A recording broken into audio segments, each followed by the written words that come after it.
Alright, today I'm going to draw a thing. What this thing is, I do not yet know, but it will unfold before your eyes as I draw it. Looks like it's going to be a little robot man or something.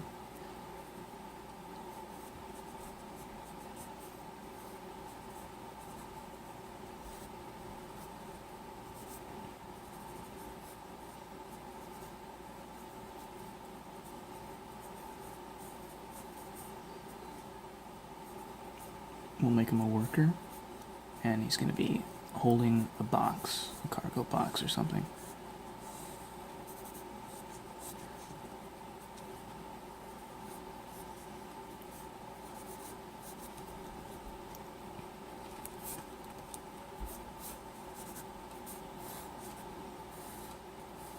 We could make it a futuristic box, but actually I'm just going to make it a crate, because then it is very obvious what it is. Unless it's poorly drawn. Like that. But it'll be alright.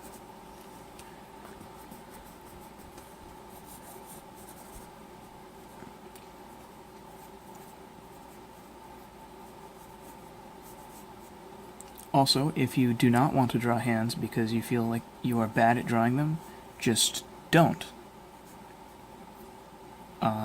Yeah, that's the best way to avoid the problem, honestly. Just draw something around the hands or something obscuring the hands, so then you just don't have to look at them.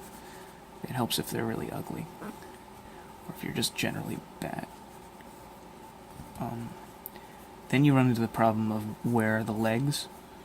It's a little game I like to play every single time I draw something, where I don't know where to put the legs, especially if I put a giant box in front of the bottom half of whatever I'm drawing. But that doesn't really matter.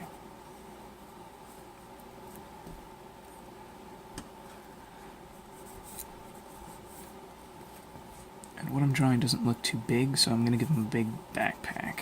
Say he's carrying a bunch of stuff, because he's a worker. Maybe he's just a grunt worker, he doesn't know a lot, he's not very smart or something. He looks kind of underestimated, though. I don't really know why. I mean, his face is 2 dots and a line, and somehow I feel a character out of that, but, you know, whatever.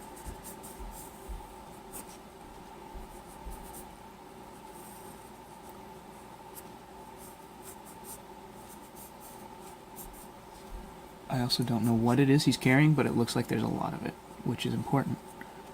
If you're just going for something that's big, just make it big, and then it will look big. Pro tips. 10 out of 10 advice.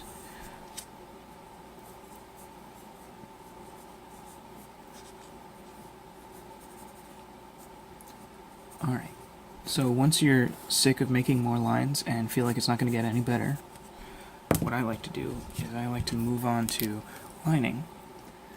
A lot of people think that to line small things and make fine details, you need a small pen. I actually think quite the contrary. Just get the biggest pen you possibly can and try to make really small details. It'll work 10 out of 10. Like absolutely perfectly, 100% of the time. Especially if the marker you're using is lousy or dying or both.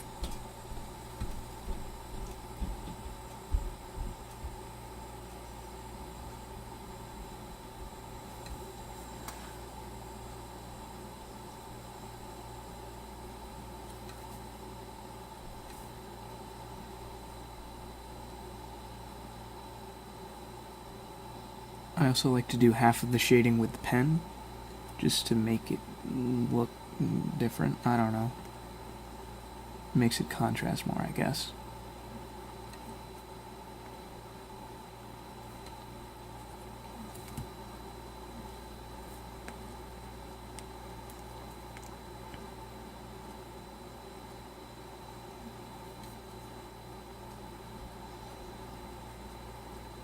I like when I make an entire line and then no ink comes out. It's really great.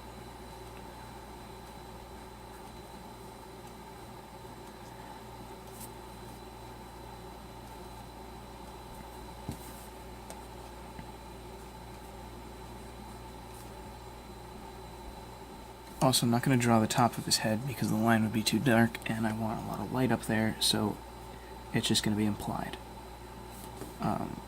And most of the time when you imply something, it's good to just not do it, especially if you're lazy. Also, these legs, I don't know how they could possibly function, but they do because it's a drawing. That's the beauty of it. Nobody's gonna take this and use it as a blueprint, hopefully, because they're not gonna make a very quality thing. Then after this, I'm gonna shade with ebony pencil, just because it's darker. It's not quite black and it's not quite gray. It's a shade I like to call gray. Mostly because everything between black and white is gray. But that's okay, because grays are boring, but they're useful. Grays are your friends, even though they suck. They're like the kind of friends that you don't talk to like all the time, but like every once in a while you just see them and then you're like, oh hey, it's you. And then like, oh hey, and then you're just like, okay, whatever. And you just like, you're like, oh, how was your day? And they're like, I don't know. And you're like, okay, I guess. And then you're like, hey, do you want to hang out? And you say that, and you really think, I don't really want to hang out with this person. And then they're like, nah. And then you're like, okay, good. That's what grays are. They're like the barely acquaintance. Unless you're primarily doing sketches, which is what I'm doing, in which case they'd be your best friends, but that's not the case for me, for whatever reason. I just find grays boring. Which is interesting, because I also find color boring. Really, I just shouldn't draw. This is the last thing I'm ever going to draw in my life. I'm quitting after this. Alright, so then I'm not going to erase the lining because I'm not. I don't know, it feels redundant because I'm going to draw over it again with ebony pencil, so there's no reason really to get rid of it. Normally I would, but since I'm using ebony pencil, I'm not going to. And it's useful to have a general direction where the light is coming from, but you don't have to completely obey that rule just to give things extra dimension and to pop. Just as long as you have a general location for a light source, then you don't really need to have a strict location for a light source. If that doesn't make any sense, I completely understand, because it doesn't. But if you did somehow understand that, then thank you, I guess. But yeah.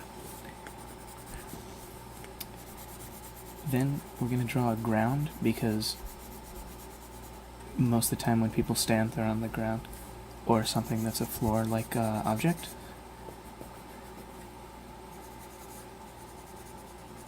And this guy looks tired.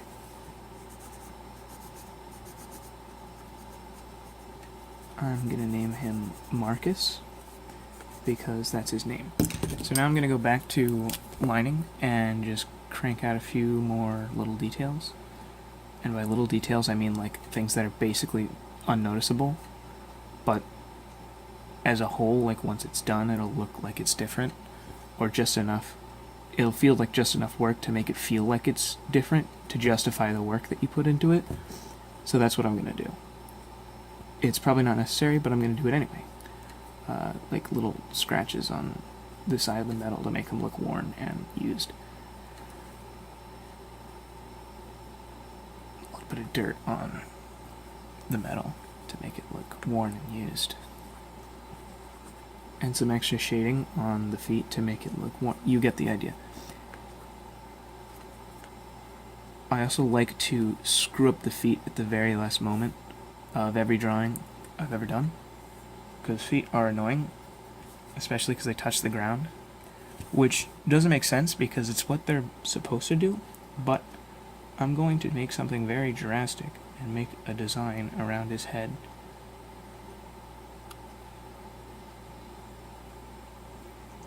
I'm actually going to draw the top of his head, even though I said I wasn't going to, because now it outlines the design around him. And he looks like he's a robot instead of a hunchback alien, I guess? I don't know. Robots are fairly lenient, along with aliens. If you want to draw something, but you're afraid of getting it wrong, just draw like an alien or a robot, because no matter what you draw, as long as it looks generally like what it is you're going for, then it's good enough, because nobody is going to fight with you and say, that's not what an alien looks like, because if they haven't seen an alien, then you can just tell them to shut up. So I think that's about it. If you have seen an alien, then good for you, that's pretty cool. Tell me what they look like, I'm pretty interested.